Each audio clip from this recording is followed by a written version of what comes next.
Well my dear students, ಈಗಾಗಲೇ ನಾವು second year DLED English ಸಬ್ಜೆಕ್ಟಿನ 2025 ಪ್ರೀವಿಯಸ್ ಕ್ವಶನ್ ಪೇಪರ್ನ MCQ ಅಂದರೆ ಮಲ್ಟಿಪಲ್ ಚಾಯ್ಸ್ ಕ್ವಶನ್ ಪೇಪರ್ನ ಮೊದಲನೇ ವೀಡಿಯೋದಲ್ಲಿ ಡಿಸ್ಕಸ್ ಮಾಡಿದ್ದೀನಿ. ಆ ವಿಡಿಯೋ ನೀವು ನೋಡಿಲ್ಲ ಅಂತ ಹೇಳಿದ್ರೆ ಈ ಒಂದು ವಿಡಿಯೋನ ಡಿಸ್ಕ್ರಿಪ್ಷನ್ ಬಾಕ್ಸಲ್ಲಿ ಹಾಕಿರ್ತೀನಿ, ಅದನ್ನು ನೋಡಿ ನಿಮಗೆ ತುಂಬ ಉಪಯೋಗ ಆಗುತ್ತೆ. ಈ ಒಂದು ವಿಡಿಯೋದಲ್ಲಿ ನಾನು 2025 ಪ್ರೀವಿಯಸ್ ಕ್ವಶನ್ ಪೇಪರ್ನ 2 ಮಾರ್ಕ್ಸ್ ಕ್ವಶನ್ಸ್ ಬಗ್ಗೆ ನಾನು ನಿಮಗೆ ಮಾಹಿತಿಯನ್ನು ಕೊಡ್ತಾ ಇದ್ದೀನಿ. DLED ಸೆಕೆಂಡ್ ಇಯರ್ ಇಂಗ್ಲೀಷ್ ಪೇಪರ್ನಲ್ಲಿ 2 ಮಾರ್ಕ್ಸಿಂದು 5 ಕ್ವಶನ್ಸನ್ನು ನೀವು ಅಟೆಂಡ್ ಮಾಡಬೇಕಾಗತ್ತೆ. ಟೋಟಲ್ ನಿಮಗೆ 8 ಕ್ವಶನ್ಸ್ಗಳನ್ನು ನೀಡಲಾಗುತ್ತೆ. ಆ 8 ಕ್ವಶನ್ಸಲ್ಲಿ ನೀವು 5 ಕ್ವಶನ್ಗಳನ್ನು ನೀವೇನು ಮಾಡಬೇಕಾಗತ್ತೆ, ಅಟೆಂಡ್ ಮಾಡಬೇಕಾಗತ್ತೆ. ಇಲ್ಲಿ ನಾನು ಕ್ವಶನ್ಸ್ಗಳನ್ನು ಇಲ್ಲಿ ಕ್ವಶನ್ ನಂಬರ್ 11, 12, 13, 14, 15, 16, 17, 18 ಇದೆಲ್ಲ ನಾನು ಮೊದಲೇ ನಿಮಗೆ ಹಾಕಿ ತೋರಿಸ್ತಾ ಇದ್ದೀನಿ. ಅದಕ್ಕೆ ಸಂಬಂಧಪಟ್ಟಂಥ ಆನ್ಸರ್ಸನ್ನು ನಾನು ಕೆಳಗೆ ಕೊಟ್ಟಿದ್ದೀನಿ ನೋಡಿ. ಕ್ವಶನ್ ನಂಬರ್ 11ನಲ್ಲಿ list the characteristics of young learners ಅಂತ ಇದೆ. ಅಂದರೆ ಯಂಗ್ ಲರ್ನರ್ಸ್ನ ಗುಣಲಕ್ಷಣಗಳನ್ನು ಪಟ್ಟಿ ಮಾಡಿ ಅಂತಕ್ಕಂಥದ್ದಿದೆ. ಈ ಒಂದು ಪ್ರಶ್ನೆ ನಿಮಗೆ ಮೊದಲನೇ ಚಾಪ್ಟರಲ್ಲಿ ಇಂಗ್ಲೀಷ್ ಸೋರ್ಸ್ ಬುಕ್ಕಿನ ಮೊದಲನೇ ಯೂನಿಟಲ್ಲಿ ಸಿಗುತ್ತೆ. ಅಲ್ಲಿ ನಿಮಗೆ 4ಕ್ಕಿಂತ ಹೆಚ್ಚು ಗುಣಲಕ್ಷಣಗಳು ಸಿಗುತ್ತೆ. ನಾವು 4 ಗುಣಲಕ್ಷಣಗಳನ್ನು ಹಾಕಿದ್ರೆ ಸಾಕು. ಮೊದಲನೇ ಗುಣಲಕ್ಷಣ ಏನು ಅಂತಕ್ಕಂಥದ್ದನ್ನು ನೋಡೋಣ ನಾವಿಲ್ಲಿ. ಇಲ್ಲಿ children focus on the meaning of the utterances ಅಂತ ನೀವು ಹೇಳಿದ್ರೆ ಸಾಕಾಗುತ್ತೆ. ಅಂದರೆ ಮಕ್ಕಳು ಯಾವುದೇ ಸೆಂಟೆನ್ಸಲ್ಲಿ ಮೀನಿಂಗ್ಗೆ ಹೆಚ್ಚು ಫೋಕಸನ್ನು ಮಾಡ್ತವೆ. ಅಂದರೆ ಇಲ್ಲಿ ಮೀನಿಂಗ್ ಅಂತಕ್ಕಂಥದ್ದು ಬಹಳ ಇಂಪಾರ್ಟೆಂಟ್ ಆಗುತ್ತೆ. ಮಕ್ಕಳು ಯಾವುದಕ್ಕೆ ಹೆಚ್ಚು ಫೋಕಸ್ ಮಾಡ್ತವೆ, ಅಟೆನ್ಸಸ್ ಅಂತ ಹೇಳಿದ್ರೆ ಪ್ರೊನೌನ್ಸಿಯೇಷನ್ ಅಂತ ಹೇಳ್ಬಿಟ್ಟು ಉಚ್ಚಾರಣೆ, ಅಂದರೆ ಉಚ್ಚಾರಣೆಯ ಅರ್ಥ ಮೀನಿಂಗ್ಗೆ ಹೆಚ್ಚು ಫೋಕಸ್ ಮಾಡ್ತವೆ ಅಂತಕ್ಕಂಥದ್ದು. ಸೆಕೆಂಡ್ ಗುಣಲಕ್ಷಣ ಏನು ಅಂತ ಹೇಳಿದ್ರೆ ಚಿಲ್ಡ್ರನ್ ಎಂಜಾಯ್ ಟಾಕಿಂಗ್. ಮಕ್ಕಳು ಮಾತಾಡೋದನ್ನು ಹೆಚ್ಚು ಎಂಜಾಯ್ ಮಾಡ್ತವೆ, ಇಷ್ಟಪಡ್ತವೆ. ಅವರು ಕತೆ ಹೇಳ್ತಕ್ಕಂಥದ್ದು ಮತ್ತು ಅನೇಕ ಇನ್ಸಿಡೆಂಟ್ ಬಗ್ಗೆ ತಮ್ಮದೇ ಆದಂತಹ ವಾಕ್ಯಗಳಲ್ಲಿ ಹೆಚ್ಚು ಮಾತಾಡೋದಕ್ಕೆ ಇಷ್ಟಪಡ್ತವೆ. Third one, children enjoy doing activities, playing games and singing songs and rhymes. ಮಕ್ಕಳು ಏನನ್ನು ಎಂಜಾಯ್ ಮಾಡ್ತವೆ ಅಂದರೆ ಚಟುವಟಿಕೆಗಳನ್ನು ಮಾಡೋದ್ರಲ್ಲಿ, ಪ್ಲೇಯಿಂಗ್ ಗೇಮ್ಸ್ ಆಟಗಳನ್ನು ಆಡೋದ್ರಲ್ಲಿ, ಸಿಂಗಿಂಗ್ ಸಾಂಗ್ಸ್ ಹಾಡುಗಳನ್ನು ಮತ್ತು ರೈಮ್ಸನ್ನು ಹಾಡೋದ್ರಲ್ಲಿ ಮಕ್ಕಳು ತುಂಬಾ ಎಂಜಾಯ್ ಮಾಡ್ತವೆ. ಅದು ಕೂಡ ಏನಾಗಿದೆ, ಗುಣಲಕ್ಷಣ ಆಗಿದೆ. 4ನೇದೇನು, they learn by imitation. They ಅಂತ ಹೇಳಿದ್ವಿ ಇಲ್ಲಿ ಮಕ್ಕಳು. ಚಿಲ್ಡ್ರನ್ ಲರ್ನ್ ಬೈ ಇಮಿಟೇಷನ್ ಅಂತ ಹೇಳಿದ್ರೆ ಅನುಕರಣೆ. ಮಕ್ಕಳು ಹೇಗೆ ಕಲಿಕೆಯನ್ನು ಕಲಿತವೆ ಅಂದರೆ ಇಮಿಟೇಷನಿಂದ ಕಲಿತವೆ. ಅದಕ್ಕೆ ಮಕ್ಕಳಿಗೆ ನಾವು ಕಾಪಿ ಕ್ಯಾಟ್ಸ್ ಅಂತಕ್ಕಂಥದ್ದು ಕೂಡ ಹೇಳ್ಬೋದು. ಇದು ಮೊದಲನೇ ಅಂದರೆ 11ನೇ ಕ್ವಶನಿಗೆ ಆನ್ಸರ್ ಆಗುತ್ತೆ. 4 ಗುಣಲಕ್ಷಣಗಳನ್ನು ನೀವು ಹಾಕಿದ್ರೆ ಏನಾಗುತ್ತೆ, ಸಾಕಾಗುತ್ತೆ. ಕ್ವಶನ್ ನಂಬರ್ 12ಗೆ ನಾವು ಮೂವ್ ಆಗೋಣ. ಕ್ವಶನ್ ನಂಬರ್ 12ಅಲ್ಲಿ list any 4 strategies a language teacher can use to help a visual learner to learn a language. ಕ್ವಶನನ್ನು ಇಲ್ಲಿ ನೀವು ಅರ್ಥ ಮಾಡ್ಕೋಬೇಕಾಗತ್ತೆ. ಒಬ್ಬ ಲ್ಯಾಂಗ್ವೇಜ್ ಟೀಚರ್ ಯಾವ 4 ಸ್ಟ್ರಾಟಜೀಸ್ಗಳನ್ನು ಬಳಸ್ತಾನೆ ಅದನ್ನು ಪಟ್ಟಿ ಮಾಡಿ. ಏನಕ್ಕೆ? Use to help a visual learner to learn a language. Use to help ಅಂದರೆ ಸಹಾಯ ಮಾಡೋದಕ್ಕೆ. ಯಾವಿಗೆ ಸಹಾಯ ಮಾಡ್ತಕ್ಕಂಥದ್ದು? Visual learner. ಏನಕ್ಕೆ? To learn a language. ಅಂದರೆ ಇದು ಮೊದಲನೇ ಲೆಸನಿಗೆ ಸಂಬಂಧಪಟ್ಟಿದ್ದಾಗಿದೆ. ಮೊದಲನೇ ಲೆಸನಲ್ಲಿ ಲರ್ನಿಂಗ್ ಸ್ಟೈಲ್ಸ್ ಅಂತಕ್ಕಂಥ ಒಂದು ಸಬ್ ಯೂನಿಟ್ ಬರುತ್ತೆ. ಲರ್ನಿಂಗ್ ಸ್ಟೈಲ್ಸಲ್ಲಿ ನಾವು auditory learning style, visual learning style ಮತ್ತು ಕೆನೆಸ್ಥೆಟಿಕ್ ಲರ್ನಿಂಗ್ ಸ್ಟೈಲ್ ಅಂತಕ್ಕಂಥ 3 ಟೈಪ್ಸ್ ಆಫ್ ಲರ್ನಿಂಗ್ ಸ್ಟೈಲನ್ನು ನೋಡ್ತೀವಿ. ಇಲ್ಲಿ ಎಸ್ಪೆಷಲಿ ವಿಜುವಲ್ ಲರ್ನಿಂಗ್ ಸ್ಟೈಲ್ ಅಂತ ಹೇಳಿದರೆ ನೋಡಿ ಕಲಿತಕ್ಕಂಥದ್ದು, ಲರ್ನ್ ಬೈ ಸೀಯಿಂಗ್ ಅಂತ ಹೇಳ್ಬಿಟ್ಟು. ಈ ಲರ್ನ್ ಬೈ ಸೀಯಿಂಗ್ ಅಥವಾ ನೋಡಿ ಕಲಿತಕ್ಕಂಥ ವಿದ್ಯಾರ್ಥಿಗಳಿಗೆ ಒಬ್ಬ ಭಾಷಾ ಶಿಕ್ಷಕ ಯಾವ 4 ಸ್ಟ್ರಾಟಜೀಸ್ಗಳನ್ನು ಬಳಸಿ ಲ್ಯಾಂಗ್ವೇಜನ್ನು ಕಲಿಸ್ತಾನೆ ಅಂತಕ್ಕಂಥದ್ದು. ಇಲ್ಲಿ ವಿಜುವಲ್ ಅಂತಕ್ಕಂಥದ್ದು ನೀವು ಗಮನ ಕೊಡಬೇಕಾಗತ್ತೆ. ವಿಜುವಲ್ ಅಂದರೆ ನೋಡಿ ಕಲಿತಕ್ಕಂಥದ್ದು. ಅವನು ಏನನ್ನ ಸ್ಟ್ರಾಟಜೀಸ್ಗಳನ್ನು ಬಳಸಬೇಕಾಗತ್ತೆ? ಮೊದಲನೇ ನೋಡಿ, ಯೂಸಿಂಗ್ ಡ್ರಾಯಿಂಗ್. ಅವನು ಡ್ರಾಯಿಂಗನ್ನು ಬಳಸ್ಕೋಬೇಕು. ಯಾಕಂದರೆ ಡ್ರಾಯಿಂಗನ್ನು ಮಕ್ಕಳು ಕಣ್ಣಿಂದ ನೋಡ್ತವೆ. ಡಯಾಗ್ರಾಮ್ಸ್ ಅದು ಕಣ್ಣಿಂದ ನೋಡ್ತವೆ. Pictures help them to remember. ಇದೆಲ್ಲ ಅವ್ರಿಗೆ ಆ ವಿಷಯಗಳನ್ನು ನೆನಪಲ್ಲಿ ಇಟ್ಕೊಳ್ಳೋದಕ್ಕೆ ಏನಾಗುತ್ತೆ, ಸಾಧ್ಯ ಆಗುತ್ತೆ. ಕಲಿಕೆ ಏನಾಗುತ್ತೆ, ಹೆಚ್ಚಾಗುತ್ತೆ. ಮತ್ತು ಟೇಕಿಂಗ್ ಲಾಟ್ಸ್ ಆಫ್ ನೋಟ್ಸ್ ಅಂದರೆ ಹೆಚ್ಚು ನೋಟ್ಸ್ಗಳನ್ನು ಕೊಡ್ತಕ್ಕಂಥದ್ದು ಮತ್ತು ತೊಗೊಳ್ತಕ್ಕಂಥ ಒಂದು ಸ್ಟ್ರಾಟಜೀಸ್ ಕೂಡ ಮಕ್ಕಳಿಗೆ, ಯಾವ ಮಕ್ಕಳಿಗೆ ವಿಜುವಲ್ ಲರ್ನರ್ಸ್ಗೆ ಏನಾಗುತ್ತೆ, ಹೆಲ್ಪ್ ಆಗುತ್ತೆ. ಅದು ಸ್ಟ್ರಾಟಜಿಯಾಗಿ ಬಳಸ್ಕೋಬೋದು. ಮೇಕಿಂಗ್ ಲಾಟ್ಸ್ ಆಫ್ ಔಟ್ಲೈನ್ಸ್ ಹಾಕ್ತಕ್ಕಂಥದ್ದು ಮತ್ತು ಸಮರೀಸನ್ನು ಕೊಡ್ತಕ್ಕಂಥದ್ದು. ಯಾವುದಾದ್ರು ಕಥೆಗೆ ಸಂಬಂಧಪಟ್ಟಂತೆ, ಪೊಯಮಿಗೆ ಸಂಬಂಧಪಟ್ಟಂತೆ, ಘಟನೆಗೆ ಸಂಬಂಧಪಟ್ಟಂತೆ ಔಟ್ಲೈನ್ಸ್ಗಳನ್ನು, ಸಮರಿಗಳನ್ನು ನಾವು ಹಾಕಿ ಪಾಠ ಮಾಡಿದಾಗ ಏನಾಗುತ್ತೆ, ವಿಜುವಲ್ ಲರ್ನರ್ಸ್ಗೆ ಹೆಚ್ಚು ನೆನಪಲ್ಲಿ ಉಳಿಯುತ್ತೆ. ಮತ್ತು 4ನೇದೇನು, copying material and information from the board ಮೇಲೆ ಅನೇಕ ವಿಷಯಗಳನ್ನು ಬರೀತಕ್ಕಂಥದ್ದು. ಮತ್ತು ಮಕ್ಕಳು ಏನು ಮಾಡಬೇಕು, ಅದನ್ನು ಕಾಪಿ ಮಾಡಬೇಕು. ಇನ್ಫಾರ್ಮೇಷನ್ನು, ಮೆಟೀರಿಯಲ್ಸನ್ನು ಎಲ್ಲಿಂದ ಅಂದರೆ ಬೋರ್ಡಿಂದ. ಇದೆಲ್ಲ ಕಣ್ಣಿಗೆ ಕಾಣಿಸುವಂತಹ ಒಂದು ಮೆಟೀರಿಯಲ್ಸ್ ಆಗಿರೋದ್ರಿಂದ ವಿಜುವಲ್ ಲರ್ನರ್ಸ್ಗೆ ಇದು ಹೆಚ್ಚು ಸಹಾಯ ಆಗುತ್ತೆ. ಅದಕ್ಕೆ ಈ 4 ಸ್ಟ್ರಾಟಜೀಸ್ಗಳನ್ನು ಒಬ್ಬ ಲ್ಯಾಂಗ್ವೇಜ್ ಟೀಚರ್ ಏನು ಮಾಡ್ಬೋದು, ಬಳಸ್ಕೊಂಡು ಪಾಠ ಮಾಡ್ಬೋದು ಅಂತಕ್ಕಂಥದ್ದು. ನಾವು ಕ್ವಶನ್ ನಂಬರ್ 13, ಇಲ್ಲಿ ಕ್ವಶನ್ ನಂಬರ್ 13 ಬಿಟ್ಟೋಗಿದೆ, ಇಲ್ಲಿದೆ ನೋಡಿ. ಕ್ವಶನ್ ನಂಬರ್ 13 ಕ್ರಿಯೇಟ್, ನೋಡಿ ಇಲ್ಲಿದೆ, create A dictionary based activity ಅಂತ ಇದೆ. ಅದಕ್ಕೆ ಆನ್ಸರ್ಸು ಇಲ್ಲಿ ಕೆಳಗೆ ನಾನು ಕೊಟ್ಟಿದ್ದೀನಿ. Create A dictionary based activity ಅಂದರೆ ಡಿಕ್ಷನರಿಗೆ ಸಂಬಂಧಪಟ್ಟಂತಹ ಒಂದು ಚಟುವಟಿಕೆಯನ್ನು ಮಾಡಿ ಅಂತಕ್ಕಂಥ ಇದೆ. ಆನ್ಸರ್ಸ್ ಇಲ್ಲಿದೆ. ಆನ್ಸರು ಕ್ವಶನ್ ಬಿಟ್ಟೋಗಿದೆ, ಆನ್ಸರ್ ಇಲ್ಲಿದೆ. ಆ್ಯಕ್ಟಿವಿಟಿ ಏನು ಚಟುವಟಿಕೆ ಕೊಡ್ಬೋದು, ವರ್ಡ್ ಮೀನಿಂಗ್ ಮತ್ತು ಯೂಸೇಜ್. ಅಂದರೆ ಒಂದು ಡಿಕ್ಷನರಿ ಆ್ಯಕ್ಟಿವಿಟಿನ ಏನು ಕೊಡ್ಬೋದು ಅಂತ ಹೇಳಿದ್ರೆ, the teacher give student 5 unfamiliar words from the lesson. ಒಬ್ಬ ಶಿಕ್ಷಕ ವಿದ್ಯಾರ್ಥಿಗಳಿಗೆ 5 ಅನ್ಫೆಮಿಲಿಯರ್ ಅಂದರೆ ಗೊತ್ತಿಲ್ಲದಲ್ಲೇ ಇರ್ತಕ್ಕಂಥ ಪದಗಳನ್ನು ಲೆಸನಲ್ಲಿ ಕೊಡ್ತಕ್ಕಂಥದ್ದು. ಮತ್ತು ಸ್ಟೂಡೆಂಟ್ ಏನು ಮಾಡಬೇಕು, ಅದನ್ನು ಇಲ್ಲಿದೆ ನೋಡಿ, ಡಿಕ್ಷನರಿಯನ್ನು ಬಳಸ್ಕೊಂಡು find the meanings of each word. 5 unfamiliar ವರ್ಡ್ಸ್ಗೆ ಮೀನಿಂಗ್ನ ಕಂಡುಹಿಡಿತಕ್ಕಂಥದ್ದು. ಅದರಲ್ಲಿ identify the parts of speech. ಆ ಪದಗಳ ಪಾರ್ಟ್ಸ್ ಆಫ್ ಸ್ಪೀಚನ್ನು ನೌನ, ಪ್ರನೌನ, ಅಡ್ವರ್ಬ್, ಅಡ್ಜೆಕ್ಟಿವ್ನ ಅದನ್ನು ಕಂಡುಹಿಡಿತಕ್ಕಂಥದ್ದು. ಮತ್ತು use any one word in a meaningful sentence. ಯಾವುದಾದ್ರೂ ಒಂದು ಪದದಲ್ಲಿ ತಮ್ಮ ಸ್ವಂತ ವಾಕ್ಯದಲ್ಲಿ ವಾಕ್ಯವನ್ನು ರಚನೆ ಮಾಡ್ತಕ್ಕಂಥದ್ದು. ಹೀಗೆ ನಾವು ಡಿಕ್ಷನರಿ ಬೇಸ್ಡ್ ಆ್ಯಕ್ಟಿವಿಟಿಯನ್ನು ಮಕ್ಕಳಿಗೆ ನೀಡಬಹುದು ಅಂತಕ್ಕಂಥದ್ದು. ಇದು ಕ್ವಶನ್ ನಂಬರ್ 13 ಆಗುತ್ತೆ.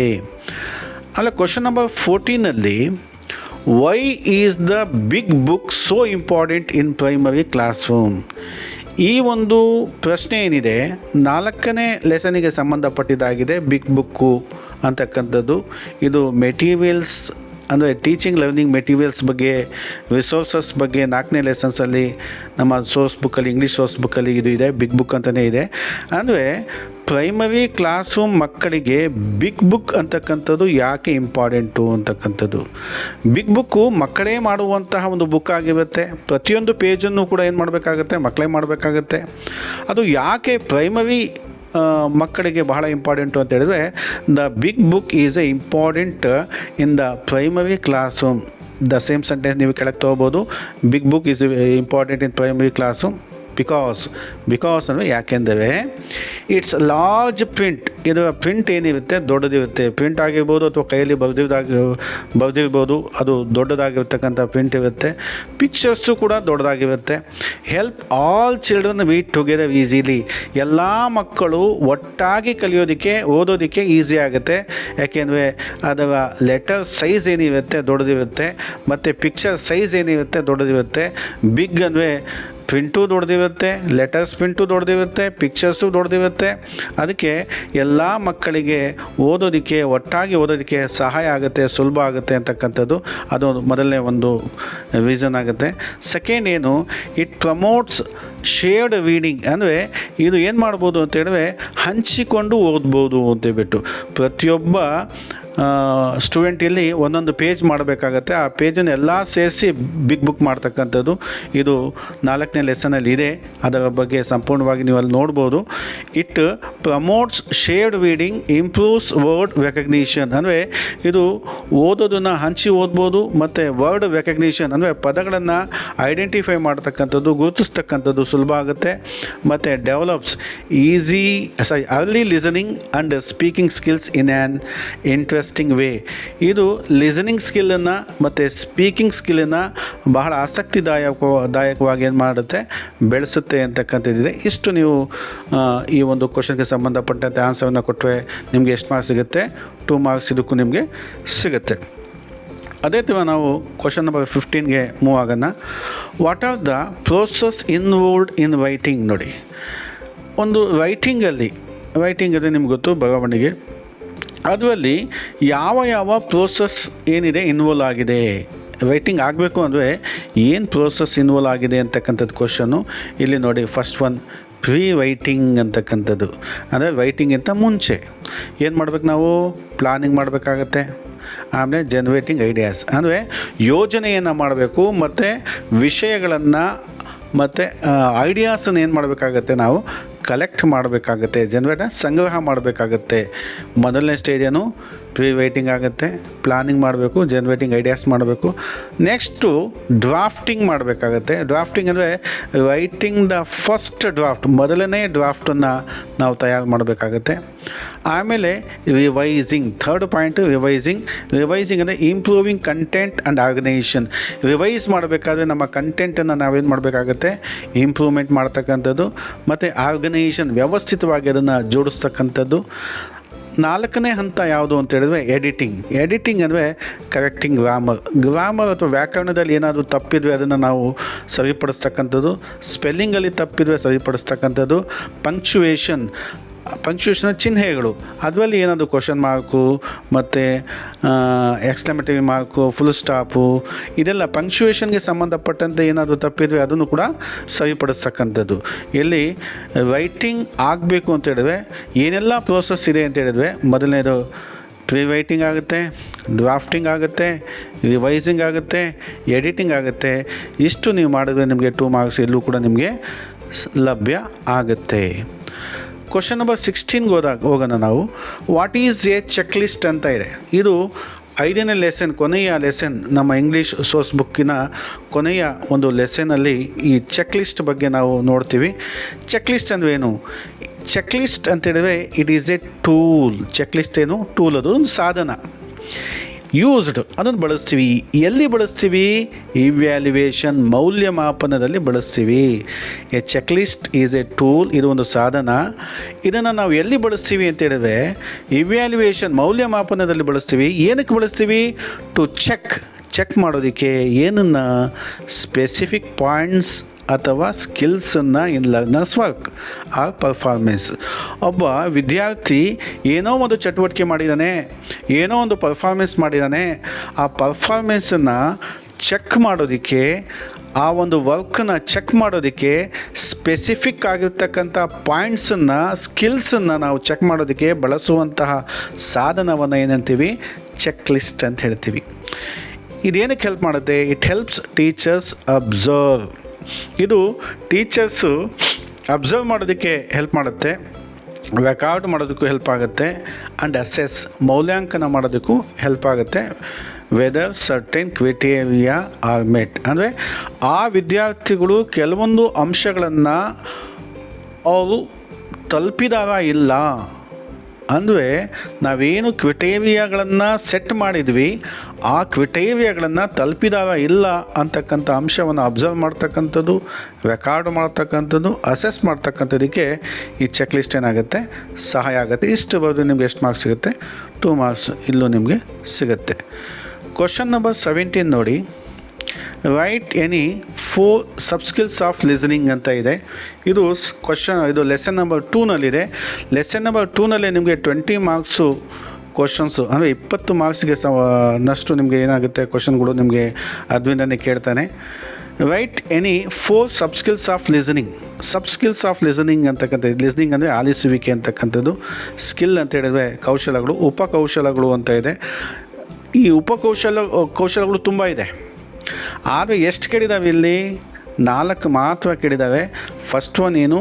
ಲಿಸನಿಂಗ್ ಫಾರ್ ಜಿಸ್ಟ್ ಅಂದರೆ ಸಾಮಾನ್ಯವಾದಂಥ ಐಡಿಯಾ ಬರುತ್ತೆ. ಜಿಸ್ಟ್ ಅಂದರೆ ಒಂದು ಇಡೀ ಪ್ಯಾಸೇಜನ್ನು, ಇಡೀ ಪಾಠದ ಸಾರಾಂಶವನ್ನು ನಾವು ಅರ್ಥ ಮಾಡ್ಕೊಳ್ತಕ್ಕಂಥದ್ದು. ಜಿಸ್ಟ್ ಅಂದರೆ ಸಮಗ್ರವಾದಂಥ ಅಂಶವನ್ನು ನಾವು ಲಿಸನಿಂಗ್ ಅಂದರೆ ಆಲಿಸ್ತಕ್ಕಂಥದ್ದು ಅಂತಕ್ಕಂಥದ್ದು. Listening is nothing but understanding. ನಮಗೆ ಲಿಸನಿಂಗ್ ಆಗಿದೆ ಅಂತ ಹೇಳಿದ್ರೆ ಅಂಡರ್ಸ್ಟ್ಯಾಂಡಿಂಗ್ ಆಗಿದೆ ಅಂತ ಅರ್ಥ. ಇಲ್ಲಿ first one listening for gist ಅಂತ ಹಾಕ್ಕೋಬೋದು, ಅಷ್ಟೇ ಸಾಕು. Listening for specific information. ನಾವು ಲಿಸನಿಂಗ್ ಫಾರ್ ಸ್ಪೆಸಿಫಿಕ್ ಅಂದರೆ ಯಾವುದೇ ನಿರ್ದಿಷ್ಟವಾದಂತಹ ಮಾಹಿತಿಯನ್ನು ಆಲಿಸುವಂಥದ್ದು ಕೂಡ ಏನಾಗುತ್ತೆ? ಸಬ್ ಸ್ಕಿಲ್ ಆಗುತ್ತೆ.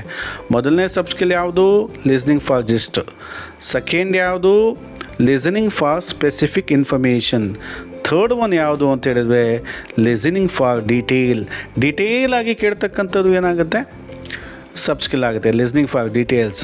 4ನೇದು ಇನ್ಫೆರೆನ್ಷಿಯಲ್ ಲಿಸ್ನಿಂಗ್. ಅಂದರೆ ನಾವು ಲಿಸನಿಂಗಲ್ಲಿ ಕೆಲವೊಂದು ಅಂಶಗಳನ್ನು ಊಹೆ ಮಾಡ್ತೀವಿ, ಕಲ್ಪಿಸ್ಕೊಳ್ತೀವಿ, ಅದನ್ನು ಇನ್ಫೆರೆನ್ಷಿಯಲ್ ಲಿಸನಿಂಗ್ ಅಂತ ಹೇಳ್ತೀವಿ. ಅಂದರೆ ಹೀಗಾಗಿರ್ಬೋದು, ಹಾಗಾಗಿರ್ಬೋದು ಅಂತ ಊಹೆ ಮಾಡುವಂತಹ ಒಂದು ಲಿಸ್ನಿಂಗನ್ನು ಕೂಡ ನಾವೇನು ಮಾಡ್ತೀವಿ? ಸಬ್ ಸ್ಕಿಲ್ಸಲ್ಲಿ ನಾವು ಹಾಕ್ತೀವಿ. ಇದು 4 ಸಬ್ ಸ್ಕಿಲ್ಗಳನ್ನು ನೀವು ತುಂಬಾ ಸಬ್ ಸ್ಕಿಲ್ಸ್ ಇದೆ, ಅದರಲ್ಲಿ ನಿಮಗೆ ಸೆಕೆಂಡ್ ಚಾಪ್ಟರ್ನಲ್ಲಿ ನೋಡೋದಕ್ಕೆ ಸಿಗುತ್ತೆ. ಅದು ಕೇವಲ ಇಲ್ಲಿ 4 ಸಬ್ ಸ್ಕಿಲ್ಸನ್ನು ಹೇಳಿದ್ದಾನೆ. ಭಾಳ ಸುಲಭವಾಗಿರ್ತಕ್ಕಂಥ 4 ಸಬ್ ಸ್ಕಿಲ್ ಕೊಟ್ಟಿದ್ದೀನಿ. ಇದಕ್ಕೂ ನಿಮಗೆ ಎಷ್ಟು ಮಾರ್ಕ್ಸ್ ಸಿಗುತ್ತೆ? 2 ಮಾರ್ಕ್ಸು ನಿಮಗೆ ಲಭ್ಯ ಆಗುತ್ತೆ. ಕ್ವಶನ್ ನಂಬರ್ 18 ಇದು ಕೊನೆಯ ಒಂದು ಕ್ವಶನ್ ಆಗಿದೆ ಈ ಒಂದು 2 ಮಾರ್ಕ್ಸ್ ಕ್ವಶನ್ಸಲ್ಲಿ. ಇಲ್ಲಿ 8 ಕ್ವಶನ್ನು ಬರೆಯೋ ಅವಶ್ಯಕತೆ ಇಲ್ಲ, ನಾನು 8 ಕೂಡ ಹೇಳಿದ್ದೀನಿ ನಿಮಗೆ. ನೀವು ಎಷ್ಟನ್ನು ನೀವು ಅಟೆಂಡ್ ಮಾಡಬೇಕು ಅಂತ ಹೇಳಿದ್ರೆ 5 ಕ್ವಶನ್ಗಳನ್ನು ಮಾತ್ರ ನೀವು ಅಟೆಂಡ್ ಮಾಡಬೇಕಾಗತ್ತೆ. ಇಲ್ಲಿ ಕ್ವಶನ್ ನಂಬರ್ 18 ಏನು? Explain the use of authentic materials. Authentic ಅಂದರೆ ನೈಜವಾದಂತಹ.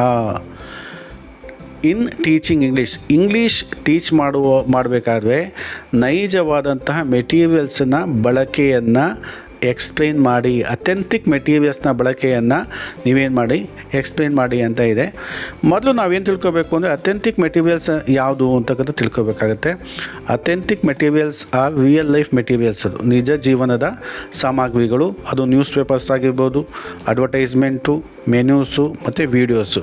ಈ ನ್ಯೂಸ್ ಪೇಪರು ಪಾಠ ಮಾಡೋಕ್ಕೆ ಮಾಡಲ್ಪಟ್ಟಿಲ್ಲ, ಅಡ್ವರ್ಟೈಸ್ಮೆಂಟು ಪಾಠ ಮಾಡೋಕ್ಕೆ ಮಾಡಲ್ಪಟ್ಟಿಲ್ಲ, ಮೆನ್ಯೂಸ್ ಕೂಡ ಪಾಠ ಮಾಡೋದಕ್ಕೆ ಮಾಡಲ್ಪಟ್ಟಿಲ್ಲ. ಇದನ್ನು ನಾವು ಅಥೆಂಟಿಕ್ ಮೆಟೀರಿಯಲ್ಸ್ ಅಂತ ಹೇಳ್ತೀವಿ. ಇದನ್ನು ನೀವು ತಿಳ್ಕೊಳ್ಳೋದಕ್ಕೆ ನಾನು ಇಲ್ಲಿ ಹಾಕಿದ್ದೀನಿ. ಆದರೆ ಇದಕ್ಕೆ ನೀವು ಕೆಳಗೆ ಯೂಸ್ ಇನ್ ಟೀಚಿಂಗ್ ಇಂಗ್ಲೀಷ್ ಅಂತ ಇದೆಯಲ್ಲ, ಇದು ನಿಮಗೆ ಆನ್ಸರ್ ಆಗಿ ನಿಮಗೆ ತೊಗೊಂಡ್ರೆ ಸುಲಭ ಆಗುತ್ತೆ. ಇದು ನೀವು ತಿಳ್ಕೊಬೇಕಾಗುತ್ತೆ. ನ್ಯೂಸ್ ಪೇಪರು, ಅಡ್ವರ್ಟೈಸ್ಮೆಂಟ್, ಮೆನ್ಯೂಸ್ ಮತ್ತು ವೀಡಿಯೋಸ್ ಏನಿದೆ ಅಥೆಂಟಿಕ್ ಮೆಟೀರಿಯಲ್ಸ್. ಅದು ಯಾವ ವೀಡಿಯೋ ಪಾಠ ಮಾಡೋಕ್ಕೆ ಮಾಡಲ್ಪಟ್ಟಿಲ್ಲ ಅದು ಅಥೆಂಟಿಕ್ ಮೆಟೀರಿಯಲ್ಸ್ ಆಗುತ್ತೆ. ಯೂಸ್ ಇನ್ ಟೀಚಿಂಗ್ ಇಂಗ್ಲೀಷ್, ಇದನ್ನು ಹೇಗೆ ನಾವು ಟೀಚಿಂಗ್ ಇಂಗ್ಲೀಷಲ್ಲಿ ಬಳಸ್ಕೋಬೋದು ಅಂದರೆ ದೇ ಅಂತ ಹೇಳಿದ್ರೆ ಅಥೆಂಟಿಕ್ ಮೆಟೀರಿಯಲ್ಸ್ ಇಲ್ಲಿ ಅಂದರೆ ನೈಜ ಸಾಮಗ್ರಿಗಳು. Expose learners to real and natural language ಅಂತ. ರಿಯಲ್ ನೈಜವಾದ ಸ್ವಾಭಾವಿಕವಾದಂತಹ ಲ್ಯಾಂಗ್ವೇಜ್ಗೆ ಎಕ್ಸ್ಪೋಸ್ ಅಂತ ಹೇಳಿದ್ರೆ ನಾವು ಆ ಲ್ಯಾಂಗ್ವೇಜ್ಗೆ ಎಕ್ಸ್ಪೋಸ್ ಆಗೋದು ಅಂತ ಹೇಳಿದ್ರೆ ಆ ಲ್ಯಾಂಗ್ವೇಜನ್ನು ಕೇಳಿಸ್ಕೊಳ್ಳೋದು. ಅಂದರೆ ನೈಜವಾದಂತಹ ಸ್ವಾಭಾವಿಕವಾದಂತಹ ಲ್ಯಾಂಗ್ವೇಜ್ಗೆ ನಾವು ಒಳಪಡ್ತಕ್ಕಂಥದ್ದಕ್ಕೆ ನಾವೇಂತೀವಿ ಎಕ್ಸ್ಪೋಸ್ ಅಂತ ಹೇಳ್ತೀವಿ. ಅದರಿಂದ ಏನಾಗುತ್ತೆ? ಇಂಪ್ರೂವ್ ಕಮ್ಯುನಿಕೇಷನ್ ಸ್ಕಿಲ್ ಆಗುತ್ತೆ. ನಮಗೆ ಸಂವಹನಾತ್ಮಕ ಕೌಶಲ ಏನಾಗುತ್ತೆ? ಡೆವಲಪ್ ಆಗುತ್ತೆ. And make learning interesting. ಆಮೇಲೆ ಕಲಿಕೆ ಏನಾಗುತ್ತೆ? ಆಸಕ್ತಿದಾಯಕವಾಗುತ್ತೆ ಆ್ಯಂಡ್ ಮೀನಿಂಗ್ಫುಲ್ ಮತ್ತು ಅರ್ಥ ಗರ್ಭಿತ ಆಗುತ್ತೆ. By connecting class room learning with real life situation. ನಾವು ತರಗತಿಯ ಕಲಿಕೆಯನ್ನು ನೈಜ ಜೀವನದ ಸನ್ನಿವೇಶದಲ್ಲಿ ನಾವು ಕನೆಕ್ಟ್ ಮಾಡಿದಾಗ ಏನಾಗುತ್ತೆ? ತುಂಬ ಆಸಕ್ತಿದಾಯಕವಾದಂತಹ ಮೀನಿಂಗ್ಫುಲ್ ಆಗಿರ್ತಕ್ಕಂತಹ ಒಂದು ಕಲಿಕೆ ಉಂಟಾಗುತ್ತೆ. ಲ್ಯಾಂಗ್ವೇಜು ನಾವು ಬಹಳ ಸುಲಭವಾಗಿ ಕಲಿಬೋದು. ಹೀಗೆ ಅಥೆಂಟಿಕ್ ಮೆಟೀರಿಯಲ್ಸನ್ನು ಬಳಸ್ಕೊಂಡು ನಾವೇನು ಮಾಡ್ಬೋದು? ಇಂಗ್ಲೀಷನ್ನು ಪಾಠ ಮಾಡಬಹುದು ಅಂತಕ್ಕಂಥದ್ದಿದೆ. ಹೀಗೆ ಅದು ಹೆಲ್ಪ್ ಆಗುತ್ತೆ ಅಂತಕ್ಕಂಥದ್ದು. ಇಷ್ಟು ಬರೆದು ನಿಮಗೆ ಇದಕ್ಕೂ ಏನಾಗುತ್ತೆ? 2 ಮಾರ್ಕ್ಸ್ ಸಿಗುತ್ತೆ. ಇಲ್ಲಿ ಮೊದಲನೇ 2 ಸೆಂಟೆನ್ಸ್ನ ಅವಶ್ಯಕತೆ ಇಲ್ಲ. ಇಲ್ಲಿ ಯೂಸ್ ಕೇಳಿರೋದ್ರಿಂದ ಈ ಕೆಳಗಿನ 4 ಲೈನ್ಗಳನ್ನು ನೀವು ಅಟೆಂಡ್ ಮಾಡಿದ್ರೆ ಸಾಕಾಗುತ್ತೆ. ನಾನು ಈ ಒಂದು ವಿಡಿಯೋದಲ್ಲಿ 8 ಕ್ವಶನ್ಸ್ಗಳನ್ನು ನಾನೇನು ಈಗಾಗಲೇ ಹೇಳಿದ್ದೀನಿ. ಅದರಲ್ಲಿ 8 ಕ್ವಶನ್ಸಲ್ಲಿ ನೀವು 5 ಕ್ವಶನ್ಸ್ಗಳನ್ನು ಮಾತ್ರ ಏನು ಮಾಡಬೇಕಾಗತ್ತೆ, ಎಕ್ಸಾಮಲ್ಲಿ ಅಟೆಂಡ್ ಮಾಡಬೇಕಾಗತ್ತೆ. ಮುಂದಿನ ವಿಡಿಯೋದಲ್ಲಿ ನಾನೇನು ಮಾಡ್ತೀನಿ, 5 ಮಾರ್ಕ್ಸ್ಗೆ ಸಂಬಂಧಪಟ್ಟಂತೆ ಮತ್ತು ಪ್ಯಾಸೇಜ್ಗೆ ಸಂಬಂಧಪಟ್ಟಂತೆ ವಿಡಿಯೋ ಮಾಡ್ತೀನಿ.